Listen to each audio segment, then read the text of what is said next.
Okay. Hey everyone, this is your host Susan, and I have a special guest today, and it is Dr. Aaron Hartman. And Dr. Hartman I'm not doing real well this morning. Okay. Dr. Hartman had a journey with functional medicine, which started when he and his wife adopted their first daughter from foster care. She has cerebral palsy, if I could talk, and countless dietary issues. They went from specialist to specialist, and even as a physician, he felt let down and confused. His daughter's health struggles forced him to confront an uncomfortable realization: our current healthcare system doesn't have all the answers. I think we all know that. His wife, however, refused to give up hope. She ultimately pointed him to functional medicine, and his daughter and other two kids began to thrive. After years in family practice, he felt called to make a dramatic shift. And he now helps patients identify leverage points in key areas of their lifestyle and health that harness their body's remarkable power to heal and begin living the vibrant life they deserve. He has become the go-to doctor for difficult and hard cases in Central Virginia. That's interesting. As a clinical researcher, Dr. Hartman has been involved with over 60 clinical studies, and he is the founder of the Virginia Research Center and currently is serving as an assistant clinical professor of family medicine at the VCU School of Medicine. And in 2016, he founded Richmond Integrative and Functional Medicine. Okay, and VCU is Virginia Commonwealth University. So it's the Medical College of Virginia at the Virginia Commonwealth University. It's kind of this really long kind of thing. So yeah, it's a story for another time. yeah, it's one of the big three medical schools in Virginia. So got it. Okay, great. So just out of curiosity, are you actually from Virginia or are you from somewhere else? I'm from Virginia originally, from over on the other side of the mountains, and then just moved to Richmond in high school, and then did my education here. Then I was in the military for a while, so traveled around with the military for a while, then just kind of came back in 2007. So great. Yeah, I'm trying to think. I think I've been to Virginia a couple of times. I used to do a lot of traveling in one of my previous incarnations as a business person. Gotcha. So yeah, so welcome. And I really, how can I say, I really appreciate the fact that there are more and more people getting into integrative medicine. My background health-wise was kind of similar in that it's on a personal basis, obviously, but had developed a lot of issues, which turned out primarily actually to be dietary issues. I developed all the an allergy to wheat and to dairy and all the usual, but I was eating so much of it that I was allergic to like half of what I was eating, right? Because my whole body was inflamed. I luckily actually was going to an allergist who said, okay, well, here we did a challenge diet, found out all the different things, and he said, okay, you're on your own now. I can't do anything for you. You just got to stay away from all of that and you'll be fine. Good luck with that, right? Huh? Good luck with that, right? Just like avoid all gluten. It's like it's in everything.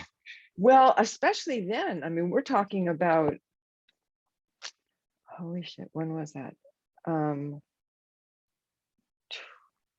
Let's see. I was in my 30 years ago. there wasn't, integrative medicine was not a popular term at the time. Yeah. Only strange people got integrative medicine, and it was really woo-woo, and only people that are kind of a little flaky. And now it's actually the cutting edge kind of thing. So yes. It's been kind of fun to watch the change. But anyways, you know, a regular allergist would have given me a whole bunch of allergy medicine and sent me away and had me come back for shots, because that's what my mother did for many years. So I knew the story. I didn't want to play it. But anyway, so I can appreciate what you went through, especially with your daughter. My goodness, that's little kids don't understand what's going on with life. Yeah. So why don't we talk a little bit about your practice and the kinds of things that you're seeing, and you know, a little bit about how you've seen medicine change, even, you know. Well, the field of integrative functional medicine, there are different ways of looking at similar stuff. Integrative medicine tends to look more at alternative therapies, and functional medicine is more looking at root cause. And so they kind of marry very nicely together. So you can have different modalities and therapies you can use, but you're also looking for like what the actual root cause of stuff is. And so, you know, as we age, we're seeing this thing called inflammaging, which is aging-induced inflammation is a big cause of a lot of chronic illnesses, cardiovascular disease, diabetes, neurological disease, Alzheimer's, the whole host of things. And so what's happened is it's kind of gone from a like you have this acute illness, here are your acute treatments, you know, which was the acute care model, which worked when infections were the number one cause of death. You know, when you get pneumonia and you die, or you get a UTI and you die, like that was revolutionary. But now when chronic health issues are cardiovascular disease, cancer, autoimmune diseases, these are the big killers now. All of a sudden, these underlying things like inflammation, like diet, we're realizing the role of diet in causing inflammation.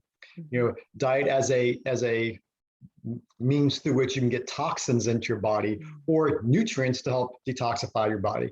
The idea of the environmental medicine is part of the functional medicine stuff. You know, we have chronic illnesses like Alzheimer's, you know, realizing that air quality pollution actually is part of the lung inflammation that then turns into brain inflammation that you see happening more in places that have a lot of petroleum products being burned, i.e. gas, big cities. And that's data from NOAA, which is the people who track, you know, hurricanes and stuff. They've actually shown there's a correlation with air microparticulates and your risk for heart disease as well as Alzheimer's. And so what's happening now is like, there's this momentum shift away from simply coming to the physician as the expert. Here are your expert treatments. So like, how can you guide the patient with their health to realize that maybe the mold in their house is related with some of their cognitive issues and autoimmune issues?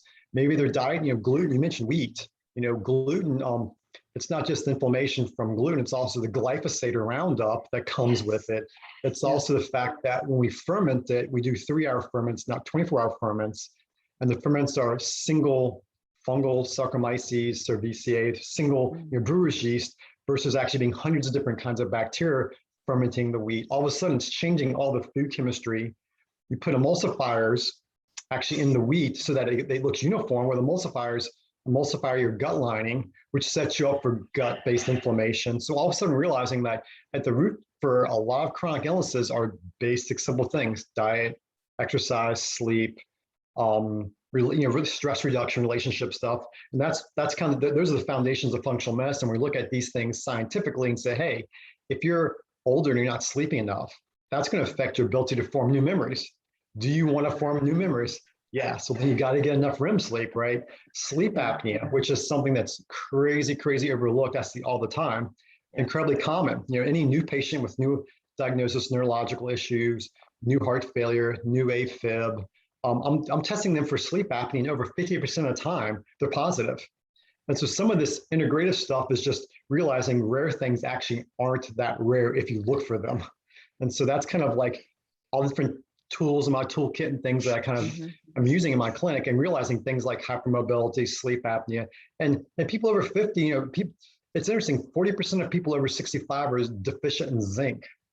One of the things I'm seeing commonly in older populations of B vitamin deficiencies, it's uncommon to check a homocysteine level in someone over 65 and have it be normal. And that means you have functional folic acid deficiency, which plays into DNA repair. It plays into methylation, which is one of the ways your body cuts on and off DNA. And these are really super basic things. And as you get older, you make less stomach acid, which sets you up for more other B vitamin deficiencies, mineral deficiencies. And these things are largely addressable. Even vitamin D, if you're over 50, I can, unless you're like supplementing a lot or you like live outside, your D levels are low, and low D has been associated with increased risk for neurological issues, prostate cancer, colon cancer, breast cancer, autoimmune issues.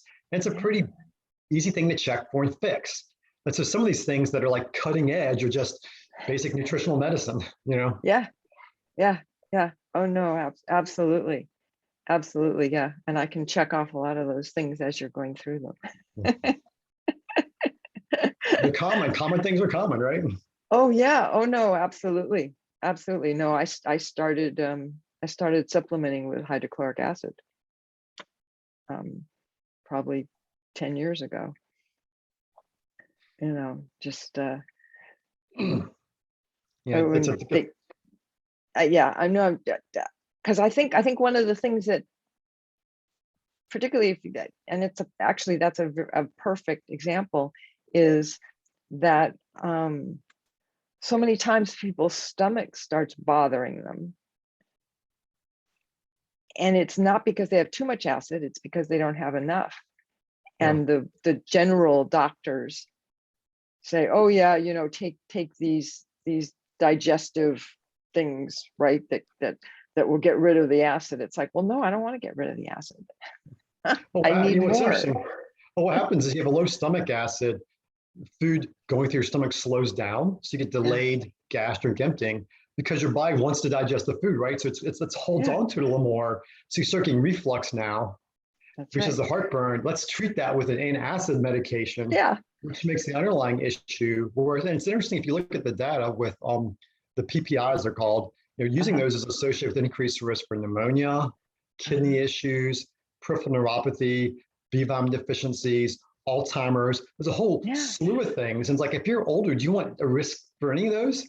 And the answer is, of course not. You want to address the underlying diet issue. Maybe it means you should eat, twice a day, not 5 times a day. Maybe it means you remove processed foods. Maybe it means you don't eat 2 hours before you go to bed. Do these kind of changes. Don't take a medication that allows you to keep on eating whatever you want to eat, however you want to eat, and ignore your body's warning signals. That's what those are. Is warning signals like, hey, something's going on.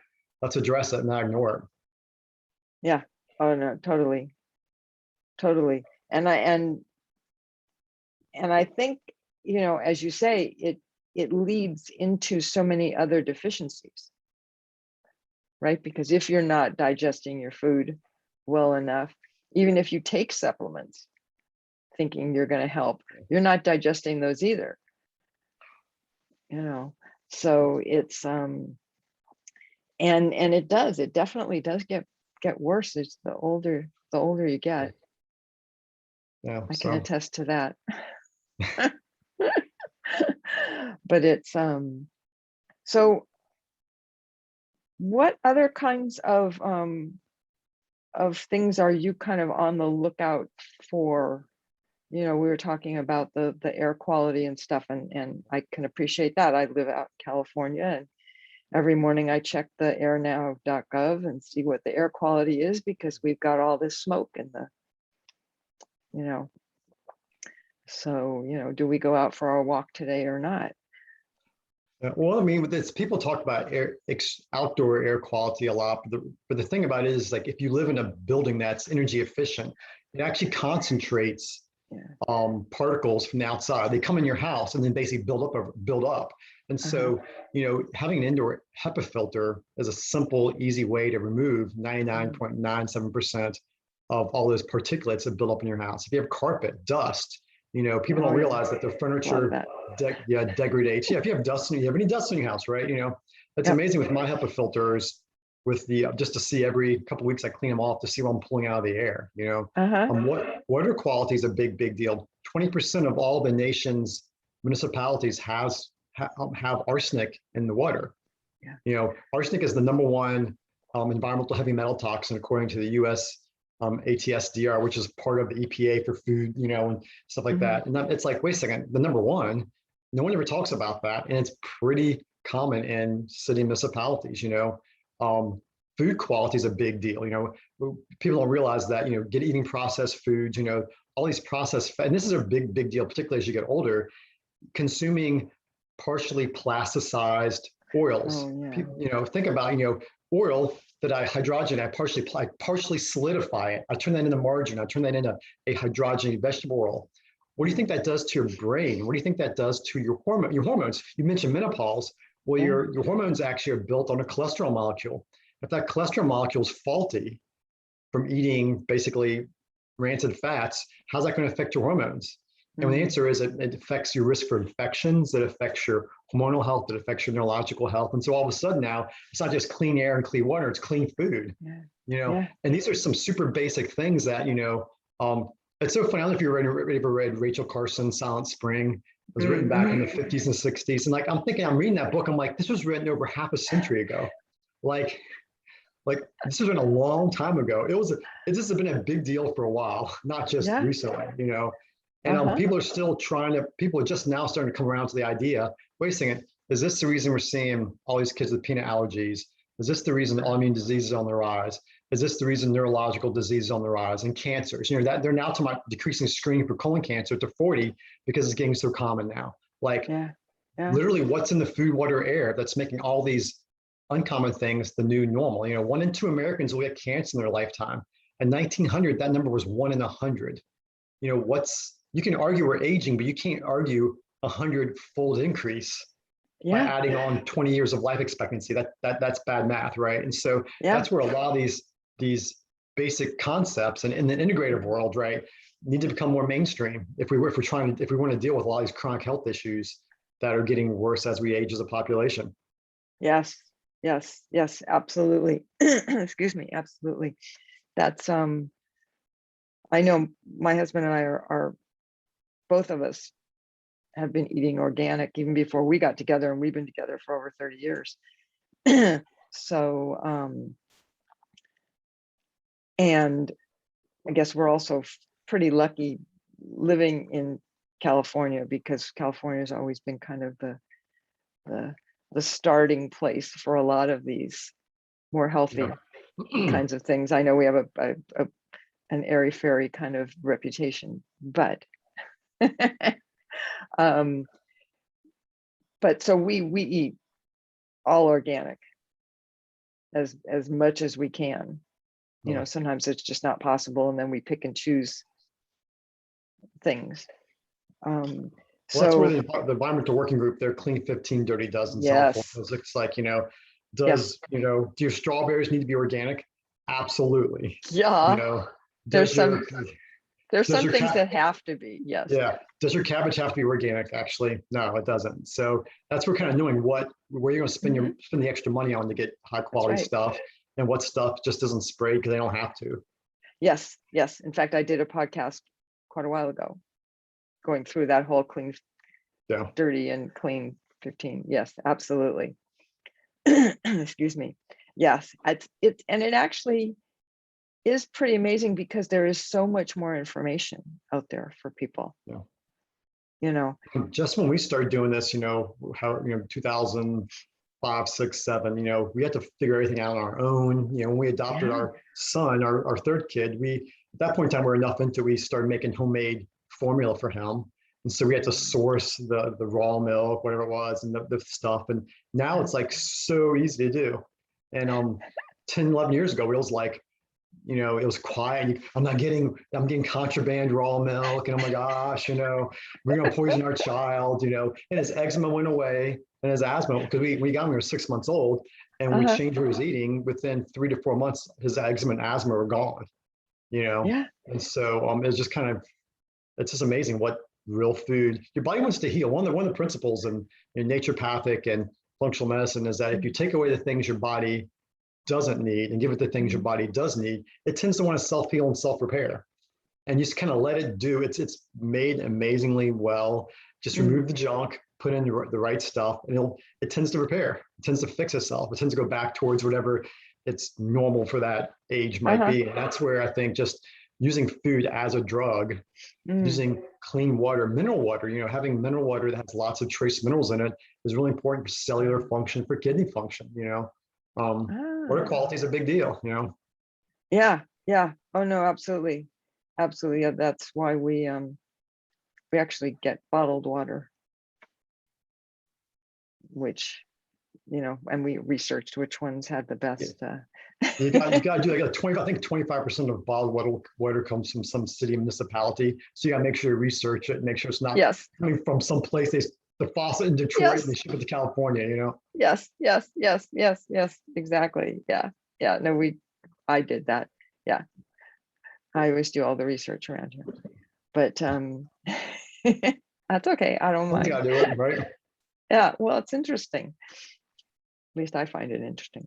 It's interesting, but it's also kind of like sometimes it's like, do you want to unknow what you know? But then it's like, well, but if you're going to do something about it, then you really want to know. If you're someone who's going to fret and stress, then it's better probably not to know. But if you're someone who's going to take it and change stuff, then you absolutely want to know. Yeah. No, that's a very good point. So for older people, we were talking about a lot of the B vitamins that people are missing, or not having good levels of, let's put it that way. Yeah. Do you, when you are dealing with people who are older, and like we were talking about stomach acid and all those kinds of things, do you use a lot of supplements? Do you try and do food first, or what is your usual process? I mean, supplements by definition supplement, right? So if they're supplementing all the essentials, you can live without supplements. You can't live without food. You can't live without water. So it's kind of keeping things in check. But then the reality is, unfortunately, today's environment, with the toxins in the environment, with the stressors, with all these things, we all lack something. If you look at the U.S. RDA information, anywhere from 40 to 60% of Americans will be deficient in one B vitamin. So you look at B1, B2, niacin, pyridoxine, B12, folic acid. You put them all together, we're all deficient, probably at least a couple of those. If you look at 84% of people with skin of color and 60% of people over 65 have low vitamin D levels. Vitamin C is something our body's supposed to recycle, but a lot of us have deficient enzymes to recycle vitamin C. Omega-3s, a lot of us, only about 10% of us convert ALA, which is the base omega-3, into EPA, which is the one you get in fish oil. We kind of sort of need to supplement because of the situation we're in, and so it's finding those most critical things, for the your B vitamins, your fat soluble vitamins, which are A, D, E, and K. And people forget that with vitamin D for bone health, if you don't have the right amounts of vitamin K, you actually won't get calcium into bones. It gets stuck in tissues. And so it's interesting, the data on just putting in K in your diet minimizes calcification in your arteries. And my thing about it is, in nature, A, D, E, and K come together. They don't come separated into A pill, a D pill, And so, like your B complex, your fat soluble vitamins. I usually have some kind of a good multi that has trace minerals, because if you look at zinc and selenium and iodide and manganese, we're 40% of Americans are deficient in magnesium. I mean, that's like a super basic kind of nutrient. So I have a few basic, a fat soluble vitamin B complex, an omega-3 of some sort, unless you eat fish like 3 times a week. And then some kind of probiotic, unless you consume a lot of fermented foods. These are like the basic things that we all kind of sort of need, unless we're eating lots of fermented foods, unless we're eating a lot. 30% of all meat consumption before World War II was organ meat. What are organ meats rich in? Fat soluble vitamins, trace minerals, right? Liver is the best source for vitamin A, as well as your B vitamins, B12, right? We don't, and after World War II, we removed all this stuff from our diet. So unless you're going back to like the quote unquote basics and eating a lot of organ meat, which is kind of hard to do because you got to source it, right? It's got to be clean, then you probably do need to supplement with something to make up that difference. Okay. Yeah, interesting. Yeah, I know, and I noticed that you did not include calcium in there, which, you know, I'm always so amazed. I'll go to the doctor. I actually broke my collarbone, only bone my whole life I ever broke, and I did it when I was 65 years old. And the orthopedist said, "Well, are you taking a lot of calcium?" I said, "No, I don't take calcium. I take minerals." And he shut up. Well, it's interesting that the USPFTF, which is the United States Big Preventive Health Task Force, changed about 3 years ago the recommendation not to recommend calcium in general for women, because the literature is clear. If you take a lot of calcium, and this is where the whole K fat soluble thing comes into play. That's right. If you, calcium's a mineral, it's a metal, right? It's one of your fancy, you know. And if you eat a lot of it and you don't have all the right nutrition in place, it gets in your blood. And what your body do with it, it tries to store it in your arteries, waiting for the calcium to stop so you can pee out the excess, right? Well, if that never stops, you get these little, you know, foam cells, you get these little plaques, and over time you get calcification build up, and you realize, wait a second, just consuming large amounts of calcium by itself actually can be harmful, not helpful. Right. And another thing to think about with your bones is your bones are actually an alkaline sink for your body's metabolism. What that means is it's basic alkaline minerals, right, are in your bone, right? And so when you eat an acidic diet, lots of grains, lots of soda pop, phosphoric acid, right? Your body uses your bones as a sink, a balance for those acidic things. And so all of a sudden, you know, part of this whole osteoporosis thing is not just, you know, aging, women, and hormones. It's like, well, how much acidic foods, grains, sugars, these things that are acidifying that your body's trying to balance, how much of your bone loss is your body trying to protect yourself against what you're eating, right? And the answer is a fair amount, you know. And you can do things like alkalinize your urine, consume trace minerals, consume things like that, and like check your urine. Oh, my urine's alkaline, and now you know you're actually in that positive anabolic metabolism to actually help with tissue repair versus being acidic, which most Americans are acidic because of our diets are lots of meat and lots of carbs and sugar, and these things are very bad for bone. And that, as you get older, you want to maximize bone health, right? Which means all those trace minerals, you got to get the right ratios of strontium, right? You need strontium for your bones. Who talks about strontium, right? And the answer is you Google strontium and bone health, you'll see all kinds of stuff pop up. Yes. It's a trace mineral you get from eating, either drinking, you know, lots of mineral water, or eating organ meat, animals that's concentrated, or even bone broth. I'm a big proponent of bone broth because you're basically taking an animal, concentrate these bone minerals for you. You boil it, extract them, and then use it to make whatever soups and things you do. I mean, back in the day, a boiling thing of bones was a common thing in a house, right? Yeah. Now it's an oddity. Yes. Yes. Absolutely. Absolutely. Yeah. Yeah. It's yeah. I don't do bone broth. It doesn't agree with me particularly. So unfortunately, I've tried it. I've tried it even, you know, starting with little bits, little small pieces. Get your trace minerals from somewhere else then, right? Yeah, no, that's what I do. I take a, you know, those kinds that dissolve if you leave them out in the air very long. Okay. But yeah. So there's something else I was just going to ask you. Oh, it's about, of course. So brain fog. That's something that I know I have. I wouldn't say quite a bit, but I have the vocabulary thing, you know, where it takes if I wait a couple minutes, the word will come to me. Okay. So I'm just wondering, you know, and that I know that part of that was because I had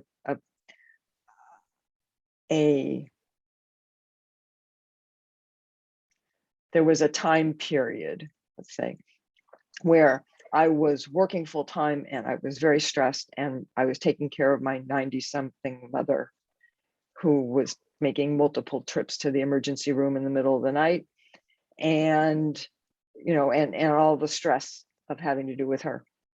And it was like, my brain didn't quite go crazy right at the time. It actually took a little bit longer, took a few more years before it actually started, because I eat very healthfully and I take a lot of supplements and all this kind of stuff. But what sorts of things, and I'm not asking for a prescription for me, I'm just saying that I hear a lot about that. I see a lot of things in the magazines and all of these other things.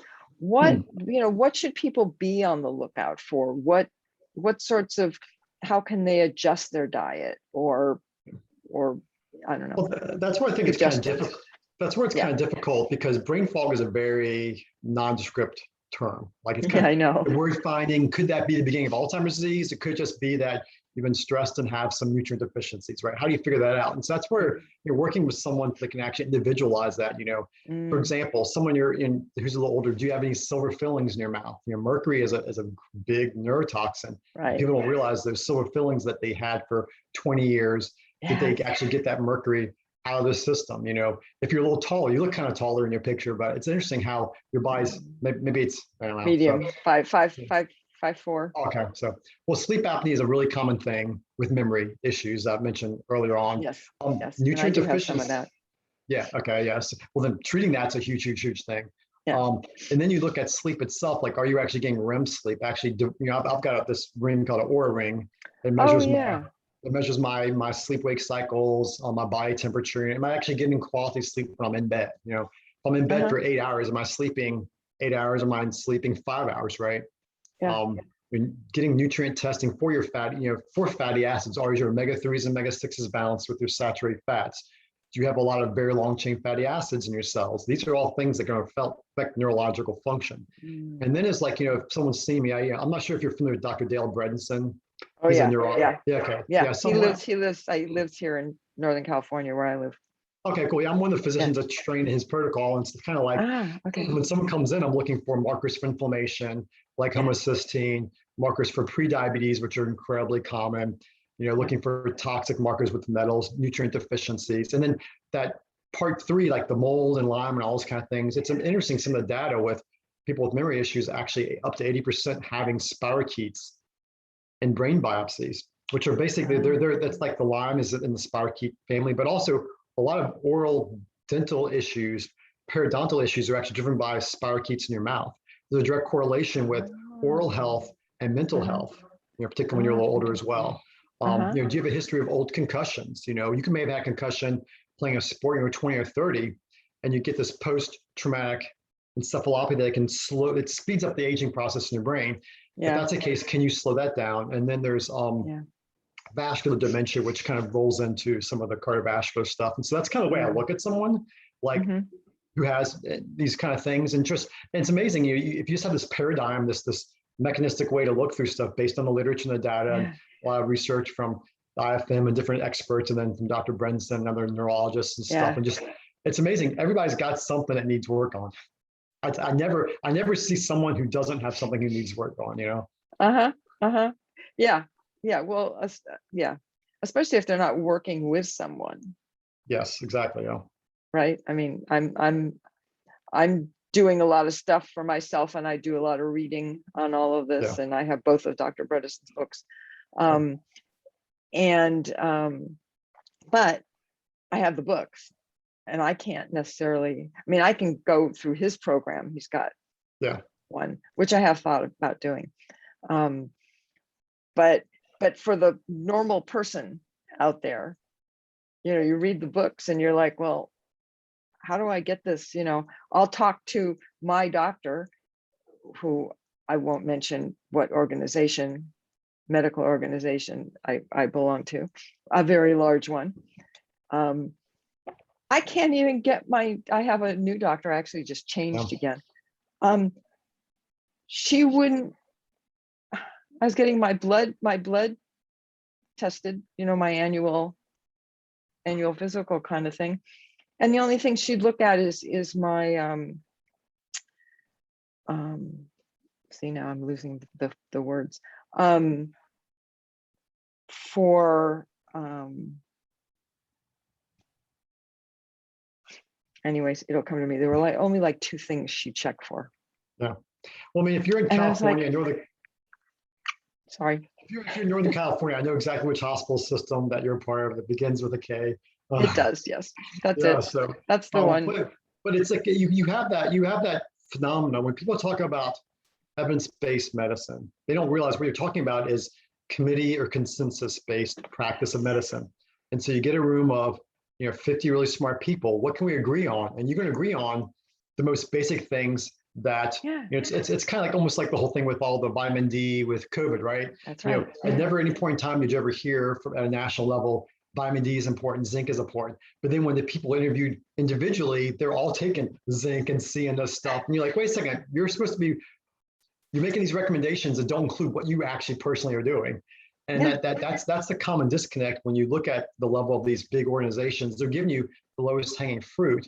And the analogy I give people, 2 analogies. One is that it took us about 50 years and 7,000 research articles before the Surgeon General of the United States said that, guess what, smoking causes lung cancer. Ignaz Semmelweis, he's a German physician in the mid 1800s, lost his career, was called insane, kicked out of the medical system, jailed, because back then you put crazy people in jail, right? That's right. Why? Because he had this crazy idea that little bugs, microscopic, so small, would be on the hands of German aristocratic physicians. Oh my gosh, you appall us. We're going to kick you out of our society. He died. He lost everything because he wanted people to wash their hands. That's right. Between doing autopsies in the basement and delivering babies. And his hospital, the thing about it, his hospital, women were not dying. It was like a big deal, and he lost everything because of this crazy thing called hand washing. That phenomenon still happened. My thing is, what's the modern day hand washing? What's the modern day smoking? What's the thing we're doing now that everybody is the standard of care that 20 years from now, we're going to go, you know what, Susan, can you believe we used to do that back in 2021? Oh my gosh, what was it? And I have some things I think are the case, but point is like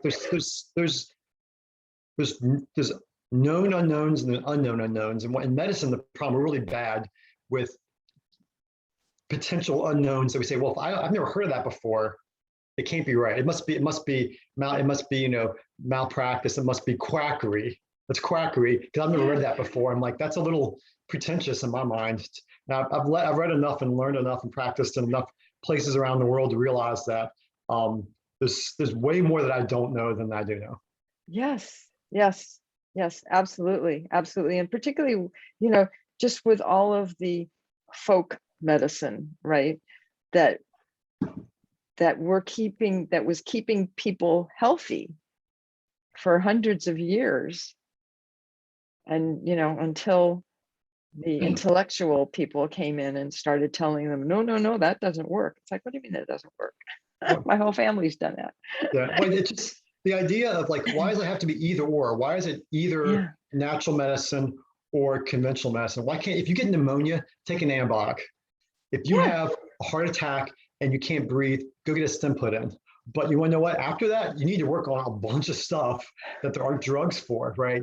And so why can't we combine traditional medicine that has data behind it, which is kind of one of the things functional medicine does, look at some of the healing, stress reduction. I mean, stress is one of the top 5 key pillars in health in the functional medicine paradigm.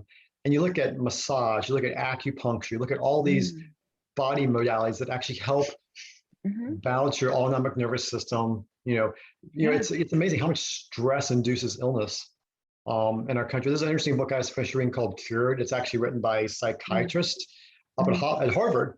And he looks at stress as one of the things, stress reduction is one of the things behind people with uncurable illnesses actually going in remission, stress being a big leverage part of that. And I'm like, you're a psychiatrist up at Harvard, one of the top places in the world. Like, maybe you know something, right?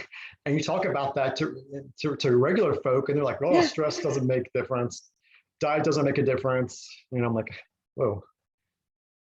Yeah. Oh no, I agree. I mean, even hell, just getting up and going out for a walk. Excuse me. Just starting with something like that for people is Yeah. huge.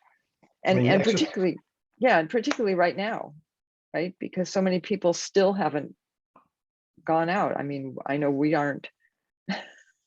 We still spend a lot of time at home. All right. Yeah. We're fortunate. We have a little farm outside of Richmond. So we've got like a little 23-acre thing with our animals and our cows and bees and stuff. And Oh, so that's it's just nice. like, so we just kind of go outside and take the dogs for a walk and go down a little trail. And it's kind of Yeah. nice. I can't imagine if I was like in a big city where it's like you're stuck in an apartment for. Oh yeah. No, I can't imagine that Yeah. either. Yeah. Talk about bad air. Yeah. Yeah. We go for a walk every morning. In fact, after we get through here, I'm gonna go. My husband will have gotten up and we'll go out for our walk. Well, there we go. Awesome. So yeah, it's sometimes it's actually it's really kind of scary how little people. It's more rephrase this. I think it is better now than it was, and it's getting better all the time as far as people becoming more aware of how what you eat affects your body, how what you do, your exercise, reading, as opposed to spending all the time watching television or, those sorts of things. I think I've seen a big difference, just in my lifetime of changes. But seems like there's still so much more to go. Yeah. Well, I think it's almost like part of the messaging is if this was that important, then, the US, the Food and Drug Administration, the EPA, these organizations would be making it, if it was that important, wouldn't they be telling this to me, right? And that's where I think, I tend to be more individualistic minded. I tend to encourage medical freedom and encourage freedom of thought. And if that's like your bent, then it's like, look, the cutting edge stuff is never, it's never hidden, but it's never in plain view either, right? Yeah. It's not so obscure that no one can find it, but it's not there that any, wanderer is going to like come right across and have any idea what they're looking at, right? And that's where if you're really looking for health, there's tons of information out there. But I think one of the things I've done on my website and like with the reading list and all the resources up on my website, one of the concepts is that half of all chronic disease in our country can be directly related to eating processed foods. According to the Harvard School of Public Health, 80% of heart disease and 7% of cancer can be prevented by diet and lifestyle alone. And so in my mind, what that means is most things that can benefit your health have to do with you, not with me. And so just learning these basic tenets, how can you get some basic supplementation? Got that for you. How can you want to institute like a detox food plan or a paleo or elimination diet? Here's some resources for you. You want to read more about this? Here's a reading book list. Giving people resources to self-educate, because ultimately the educated consumer, the educated individual is a person who's going to make changes in their life for the better. And you can come to my office and I see and I talk to you for 10 minutes because that's all you get with your insurance, right? If that, I can't really delve into like the difference between healthy fats and unhealthy fats, right? Yeah. People don't realize there are fats you need for health. Yeah. They still think some people are still stuck in this low fat mindset, and it's amazing to see how obesity skyrocketed, cardiovascular disease skyrocketed as we pulled healthy fats out and replaced them with processed fats and processed carbs. It's not a coincidence. There's a direct correlation with consumption of these rancid fats and these processed carbs and neurological conditions and cardiovascular conditions and autoimmune conditions, and these basic dietary things anybody can, I hear people say it's so hard to eat healthy, but it's like, well, I mean, as a kid growing up, I had this epiphany a couple of years ago.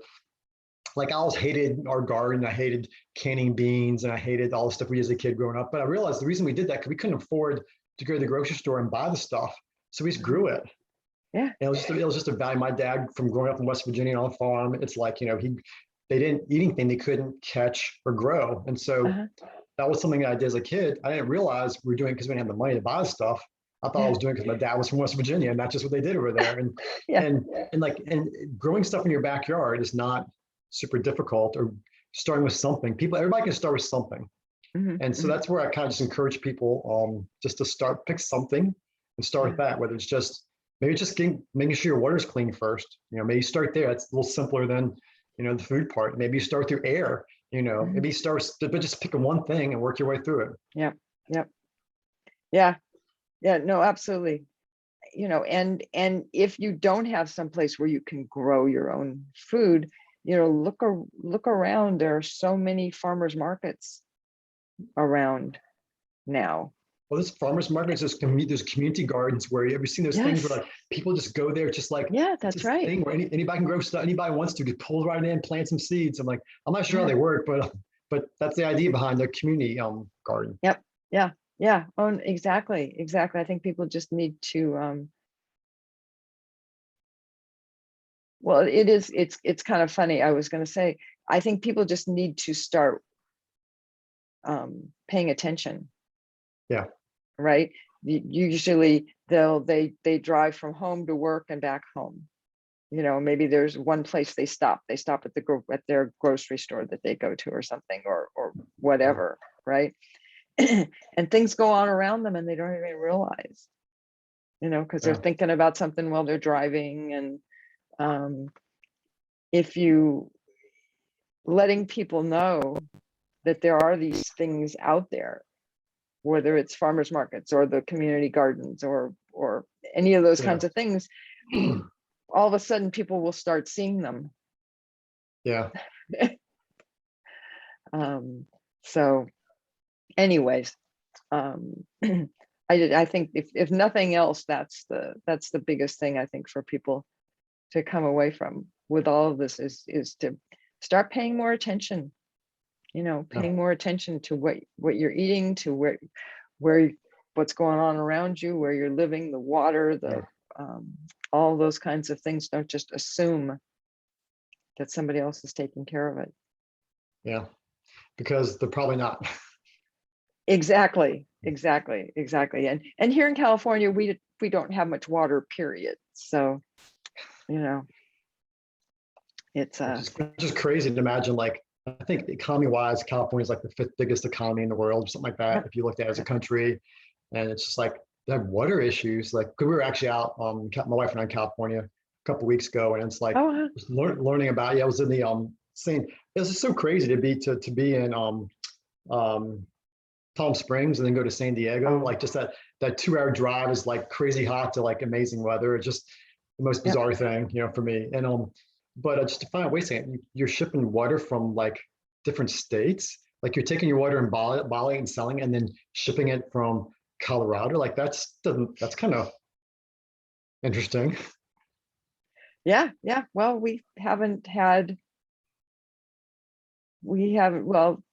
comparison.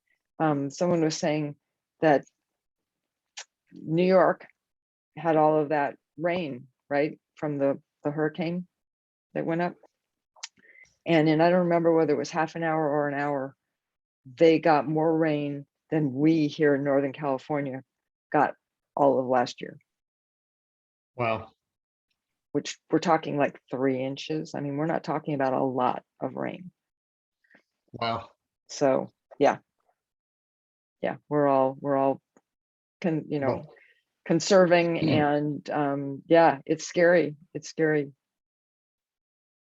We don't get any rain this coming season. At least where we live, our water district will be out of water by the end of next year.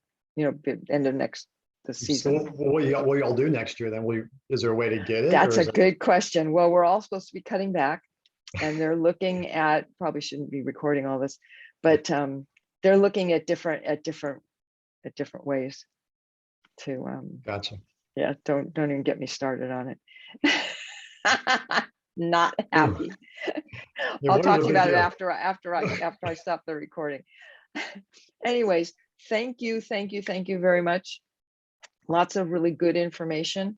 I know I have your website links. I will put all of that in the show notes if people are interested in getting in touch with you. I was looking at your website. It's really interesting, and you have some sort of a membership kind of thing that's going on. So what we've done, like, my personal one-on-one practice, I'm booked out to March right now, which is like 6 months from now. So, yeah. And then there's less than 2,000 people trained like I'm trained in the entire country. So the reality is even if you wanted like a one-on-one functional medicine person, it's gonna be kind of hard unless, actually, I think like almost like a third of all the functional practitioners in the country are on the West Coast. So some places you have more of them, and some places there's like none of them, right? So what I've kind of done is set up a community where it's like I do courses in the community. I've got my nurse practitioner, health coaches in there to kind of decide this guided approach where it helps educate people, answer their questions in a curated fashion, and gives people quality information. I think it's one of the things that people don't know what's true anymore. You hear about so much crazy stuff. It's like finding a reliable source of information. Education's put together by someone who's, I'm triple boarded, and all these different things. And then allows individuals to kind of also ask their own personal questions within the confines of the community to get stuff answered to figure out their own health. And then so that's that. And then there's just all the free resources if people are like, do it yourselfer, then just kind of do it yourself. Because that's the thing about this is if you get a lot of information, you research and study, you can figure a lot out on your own. It's just some people want to do it in 6 months, not 6 years. So yeah. No, I can appreciate that. That's my my mother used to always refer to me as the doctor in the family because I was the one who did all the research and everything. There we go. Which is why I started this podcast. Gotcha. Fair enough. Yep, exactly.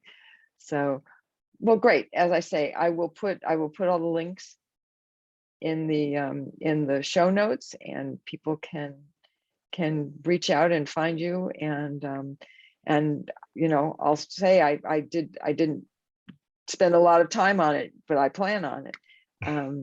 That there was a lot of really good information on your website, and I appreciate people doing that. I appreciate people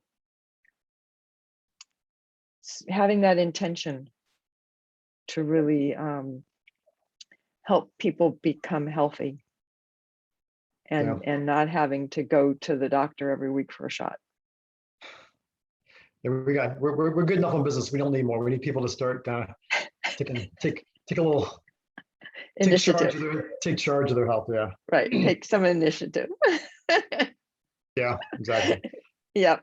I got it. So, okay. Well, thank you very much for spending the time with us. And great. Thanks a lot, Susan. Thanks for inviting me on. Hopefully your audience found something useful out of this conversation. Oh, I'm sure I have a lot of people who like that kind of information. That's why I'm here. Awesome. Sounds great. Okay.